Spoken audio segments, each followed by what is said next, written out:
ایک جنگل میں 4 دوست رہتے تھے۔ کوا درخت پر رہتا تھا، کچھوا جوہر میں رہتا، چوہا درخت کے نیچے زمین میں رہتا، جبکہ سنہری ہرن جنگل سے روزانہ ان دوستوں کو ملنے آیا کرتا تھا۔ یہ چاروں بہت گہرے دوست تھے۔ وہ روزانہ صبح ایک دوسرے سے ملتے تھے۔ ایک دن سب اکٹھے ہوئے تو دیکھا کہ ہرن ابھی تک نہیں آیا تھا۔ کوے نے کہا، ہو سکتا ہے وہ خطرے میں ہو، آؤ ہم سب مل کر اسے تلاش کرتے ہیں۔ کوا جلدی سے اڑا۔ اس نے پورے جنگل کا چکر لگایا۔ ایک جگہ اسے ہرن جال میں بندھا نظر آیا۔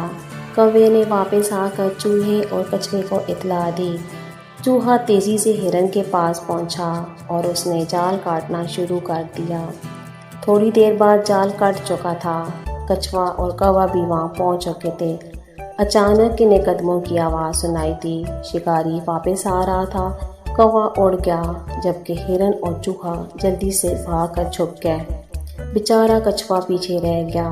جب شکاری نے وہاں کچھوا دیکھا تو اس نے سوچا، کیوں نہ آج اسے پکڑ کر بیچ جاؤں۔ شکاری نے یہ سوچ کر جلدی سے کچھوے کو جال میں باندھا اور لے کر چل پڑا۔ باقی 3 دوستوں نے یہ دیکھا تو انہوں نے کچھوے کی مدد کا فیصلہ کیا۔ ہرن شکاری کے راستے میں کھڑا ہو گیا۔ شکاری نے جب اسے دیکھا تو کچھوے کو وہیں پھینک کر دوبارہ ہرن کے پیچھے دوڑا۔ چوہے نے جلدی سے آ کر جال کاٹا اور کچھوا آزاد ہو گیا، جبکہ بعد میں ہرن بھی بھاگ کھڑا ہوا اور شکاری کے ہاتھ کچھ نہ آیا۔ یوں چاروں دوست پھر اکٹھے ہو گئے۔